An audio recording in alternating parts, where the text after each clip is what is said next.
అండి, welcome back to our channel అమ్మ చేతి ప్రేమ. ఈ రోజైతే మన ఛానల్లో చాలా టేస్టీ అండ్ యూనిక్ కర్రీని మీకు షేర్ చేస్తున్నాను. ఇంటికి ఎవరైనా గెస్ట్లు వస్తున్నా లేదా ఏదైనా స్పెషల్ గా తినాలనుకున్నప్పుడు ఈ కర్రీని అయితే ట్రై చేయొచ్చు. ఇంట్లో వెజిటబుల్స్ ఇన్ కేస్ లేనప్పుడు కూడా ఈ కర్రీని అయితే ట్రై చేయొచ్చు. ఇంకా లేట్ చేయకుండా చూసేద్దాం. ఇప్పుడు ముందుగా మిక్సీ జార్లోకి 2 ఉల్లిపాయలను అయితే ఇలా నిలువుగా కట్ చేసుకుని వేసుకోవాలి.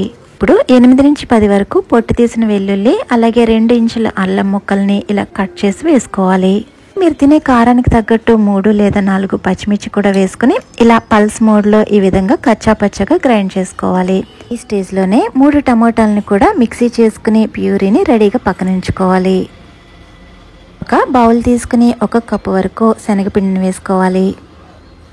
ఇప్పుడు దీనిలోకి 1/2 స్పూన్ వాము, మరో 1/2 స్పూన్ వరకు జీలకర్ర, అలాగే 1 స్పూన్ వరకు ధనియాల పొడి వేసుకున్న తర్వాత దీనిలోకి 1 టీ స్పూన్ వరకు కసూరి మేతి కూడా వేసుకోవాలి. కసూరి మేతి అన్నది అసలు స్కిప్ చేయకండి, ఇది మెయిన్ టేస్ట్ దీనికి. ఇప్పుడు 1/2 స్పూన్ వరకు పసుపు, అలాగే 1 స్పూన్ సాల్ట్ వేసుకోవాలి. ఇప్పుడు దీనిలోకి మనం ముందుగా గ్రైండ్ చేసుకున్న పచ్చిమిర్చి ఉల్లిపాయ పేస్ట్ ఉంది కదా, అది 1.5 టీ స్పూన్ వరకు వేసుకోవాలి. ఇప్పుడు దీనిలోకి కొంచెం కొంచెంగా ఇక్కడ చూపిస్తున్నట్టు వాటర్ వేసుకుంటూ ఫ్లోయింగ్ కన్సిస్టెన్సీ వచ్చేంత వరకు కూడా దీన్ని బాగా కలుపుకోవాలి. ఇక్కడ 1 కప్పు బేసిన్ కి 1 కప్పు వాటర్ అయితే కరెక్ట్ గా సరిపోతాయండి. అయితే ఇక్కడ వాటర్ ఒకేసారి వేసేయకుండా కొద్ది కొద్దిగా ఇక్కడ చూపిస్తున్నట్టు లమ్స్ ఏమీ లేకుండా ఈ విధంగా కలుపుకోవాలి. అండ్ ఈ విధంగా ఫ్లోయింగ్ కన్సిస్టెన్సీ వచ్చిన దీన్ని మనం ఏం నానపెట్టిన అవసరం లేదండి. ఇలా కలుపుకున్న తర్వాత స్టవ్ మీద ఒక ప్యాన్ గాని తావా గాని పెట్టుకుని ముందుగా ప్యాన్ వేడెక్కిన తర్వాత 2-3 టేబుల్ స్పూన్ల వరకు ఆయిల్ వేసుకోవాలి. ఆయిల్ కొంచెం వేడైన తర్వాత ఇక్కడ చూపిస్తున్నట్టు 1 గరిటె వరకు ఇలా బ్యాటర్ ని తీసుకుని ఈ విధంగా ఫామ్ చేసుకోవాలి. ఈ విధంగా ఇక్కడ వీడియోలో చూపిస్తున్నట్టు మనం దోశ ఎలా అయితే వేస్తామో అలా రౌండ్ గా వచ్చేటట్లు వేసుకోవాలి. వేసుకున్న తర్వాత దీని మీద ఆయిల్ ఏమి స్ప్రెడ్ చేయని అవసరం లేదండి. ఫ్లేమ్ ని లో టు మీడియం లో పెట్టుకుని ఇక్కడ పైన కొంచెం డ్రై అయ్యేంత వరకు కూడా కాల్చుకోవాలి. చూడండి, పైన ఇలా డ్రై అయిన తర్వాత ఇప్పుడు నెమ్మదిగా ఒక వైపు నుంచి అయితే ఈ విధంగా ఫోల్డ్ చేసుకోవాలి. ఇలా 1 ఇంచ్ గ్యాప్ లో ఇలా బాగా ఫోల్డ్ చేసుకుని దీన్ని అయితే ఇంకా ప్యాన్ నుంచి తీసేసి ఒక ప్లేట్ లో వేసుకోవాలి.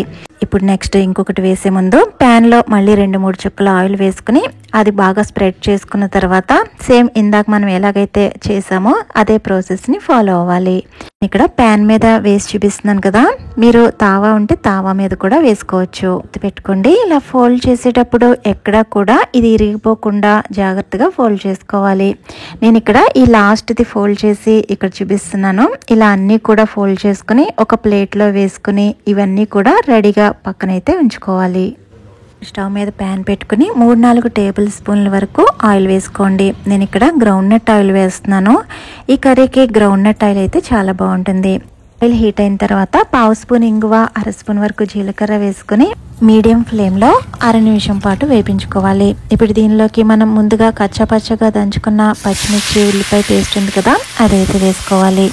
ఇలా పచ్చిమిర్చి ఉల్లిపాయ పేస్ట్ ని లో టు మీడియం ఫ్లేమ్ లో ఇది కొంచెం కలర్ చేంజ్ అయ్యి కొంచెం బ్రౌనిష్ షేడ్ వచ్చేంత వరకు కూడా చూడండి, వీడియోలో చూపిస్తున్న ఆ కలర్ వచ్చేంత వరకు కూడా దీన్ని బాగా వేపించుకోవాలి. ఇక్కడ ఉల్లిపాయ ఎంత వేగితే టేస్ట్ అంత బాగుంటుంది.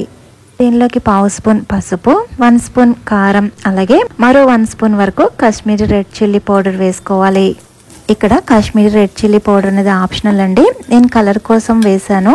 చూడండి, ఇలా స్పైసెస్ ఇలా 1 నిమిషం పాటు వేపించుకున్న తర్వాత ఆయిల్ అనేది ఇలా సెపరేట్ అవ్వడం స్టార్ట్ అవుతుంది.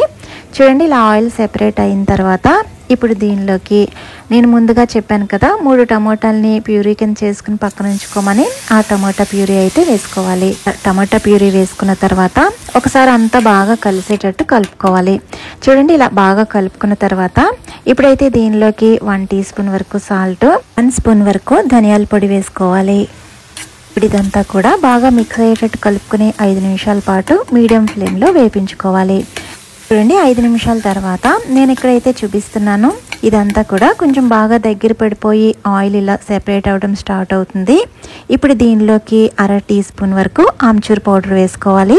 అలాగే 1 టీ స్పూన్ వరకు గరం మసాలా వేసుకోవాలి. ఇక్కడ ఆమ్చూర్ పౌడర్ బదులు చింతపండు రసాన్ని కూడా వేసుకోవచ్చండి.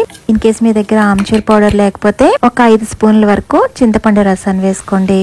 దీనిలోకి అరకప్పు వరకు వాటర్ వేసి ఇదంతా కూడా ఒకసారి బాగా మిక్స్ చేసుకోవాలి. ఇది ఇలా మిక్స్ చేసుకుని ఇప్పుడు ఫ్లేమ్ని లో టు మీడియంలో పెట్టుకుని దీన్ని అయితే కొంచెం మరిగించుకోవాలి.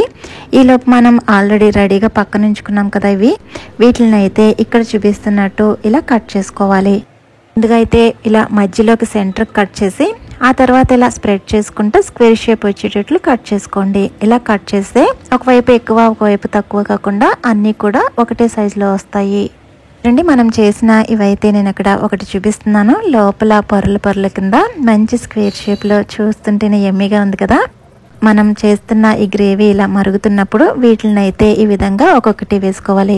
గుర్తుపెట్టుకోండి, ఇవి వేసిన తర్వాత గ్రేవీలో గట్టిగా కలిపేయకుండా చాలా నెమ్మదిగా వీటిని అయితే హ్యాండిల్ చేయాలి. ఇవి ఎక్కడా కూడా విరిగిపోకుండా ఈ విధంగా ఇలా గ్రేవీలో బాగా డిప్ చేసుకోవాలి. 5 నిమిషాల పాటు ఇలా గ్రేవీలో మీడియం ఫ్లేమ్లో ఉడికించిన తర్వాత పైనుంచి చిన్నగా కట్ చేసుకున్న కొత్తిమీర చల్లుకుని సర్వ్ అవుట్ చేసుకోవడమే. కర్రీ టేస్ట్ విషయానికి వస్తే చాలా అంటే చాలా టేస్టీగా ఉంటుందండి. మీరు డెఫినెట్గా ట్రై చేసి ఎలా ఉందో నాతో కామెంట్ చేయండి. వీడియో నచ్చితే లైక్ చేయడం మర్చిపోతూ సబ్స్క్రైబ్ చేసుకుని ఫాలో అవ్వండి. Thank you for watching.